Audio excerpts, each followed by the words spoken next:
이재명 대표는 다시 한번 중도 보수론을 띄우면서 여당을 압박했습니다. 국민의힘이 보수의 역할을 못하고 있으니 민주당이 그 역할을 해야 한다는 겁니다. 조기 대선을 염두에 두고 중도층 포섭 전략에 힘을 쏟고 있다는 분석입니다.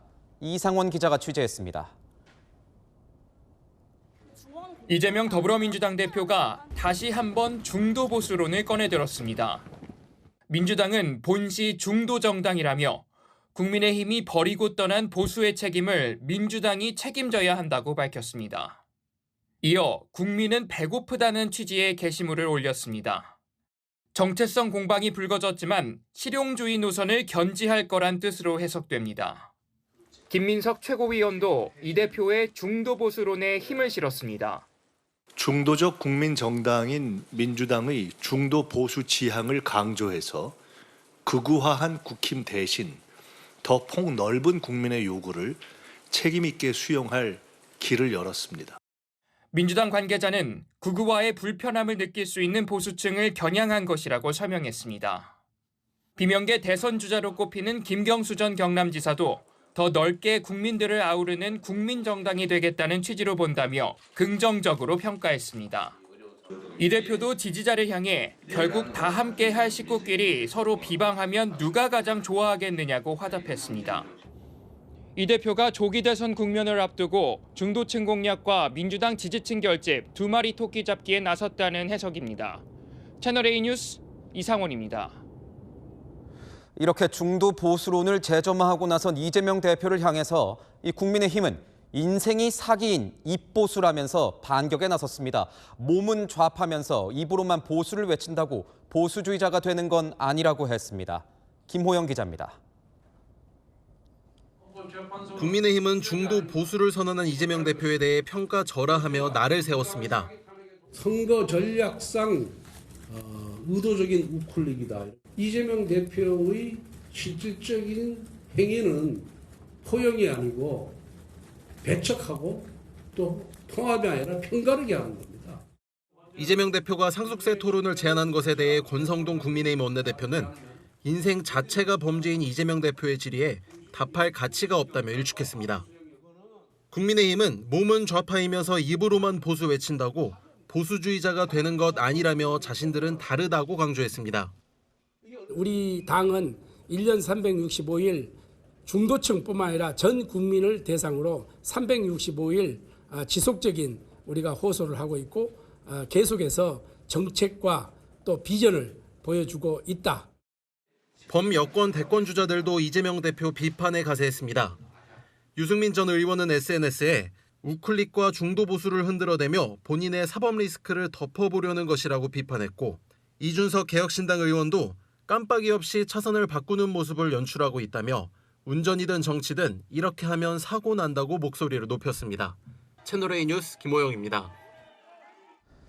국민의힘 표면적으로는 조기 대선에 선을 긋고 있지만 물밑에서는 유력 대권 주자들이 존재감을 드러내고 있습니다. 오늘 안철수 의원이 사실상 대권 도전을 시사했습니다. 정계 복귀를 앞둔 한동훈 전 대표를 향해선 견제의 목소리가 나왔습니다. 이민준 기자입니다. 윤석열 대통령 탄핵 심판 최종 변론을 앞두고 안철수 국민의힘 의원이 기자회견을 열었습니다. 국민 통합을 앞세운 안 의원은 시대 교체, 정치 교체가 필요하다고 주장했습니다. 극심한 정쟁과 갈등을 넘어 통합으로 가야 합니다. 이 시대의 시대 정신인 시대 교체, 시대 전환을 완수해야 합니다. 안 의원이 윤 대통령 탄핵 이후 조기 대선이 열릴 가능성에 대비해서 대선 출마 의지를 밝힌 것이란 해석이 나옵니다. 오늘 기자회견은 사실상 대선 출마 선언이라고 봐도 될까요? 여러분들 생각하시는 대로 생각하시면 됩니다. 안 의원은 당내 지지 기반이 약하다는 지적에 현재 나와 있는 지지율은 별로 의미가 없다면서 탄핵이 인용된다면 지지자들이 전략적 선택을 할 것이라고 밝혔습니다. 최근 여권 내에서 조기 대선 분위기가 예열되는 모습을 보이자 이를 경계하는 목소리도 나오고 있습니다. 한동훈 전 대표가 조만간 저서를 출간한 뒤 정계에 복귀할 거란 전망이 나오자 당장 친윤계는 견제구를 날렸습니다. 윤상현 의원은 한 전 대표가 복귀할 시점이 아니라며 목소리를 높였습니다. 지금은 한동훈 대표의 시간이 아니다. 일단은 대통령의 탄핵 심판 결정이 3월 초 중순에 예정돼 있지 않습니까? 그래서 대통령의 시간을 침해하지 마라라는 말씀을 드리고 싶은데, 반면 친한계는 한 전 대표의 책이 나오기 전부터 대중의 관심을 끌고 있다면서 복귀에 힘을 실었습니다. 채널A 뉴스 이민준입니다. 또 다른 여권 잠룡인 오세훈 서울시장과 홍준표 대구시장은 정치 브로커 명태균 씨와 진실 공방을 벌이고 있습니다. 명태균 씨가 과거 함께 찍힌 사진이나 만났던 식당 이름을 공개하며 각종 의혹을 제기하자 오 시장과 홍 시장 측은 거리 두기를 하고 있습니다. 김승희 기자의 보도입니다. 민주당 명태균 게이트 진상조사단이 최근 공개한 사진입니다. 지난 2014년 3월 한 조찬 행사라며 홍준표 당시 경남도지사 축사 중 바로 옆 사회자가 명태균 씨라고 주장합니다. 그러면서 이래도 발뺌할 거냐며 홍준표 대구시장에게 반문합니다. 홍 시장이 만난 일이 있어야 여론조작 협잡을 할 게 아닌가라며 명 씨와 만남을 계속 부인해오자 사진을 공개하며 반박한 겁니다. 홍 시장 측은 사진에 대해 별다른 입장을 내놓지 않았습니다. 다만 홍 시장은 SNS에 일일이 대꾸하지 않겠다는 글을 올렸습니다. 박범계 민주당 의원 또한 창원교도소에서 명 씨와 면회했다며 대화를 적은 것으로 추정되는 노트를 공개했습니다. 특히 전화기에 송셰프 장어집 다 나온다라고 적었는데 이 식당들은 명 씨 측이 오세훈 서울시장과 만났다고 주장하는 곳들입니다. 이종현 서울시 민생소통특보는 명 씨가 옥중에서 식당 이름을 나열하기 시작했다며 본질을 흐리려는 시도라고 반박했습니다. 2021년 서울시장 보궐선거 여론조사는 오 시장과는 무관하고 선거에 회방만 놨다는 주장입니다. 국민의힘 또한 제2의 김대엽, 제2의 생태탕 여론몰이가 되지 않도록 엄정 신속한 수사를 촉구한다고 밝혔습니다. 채널A 뉴스 김승희입니다.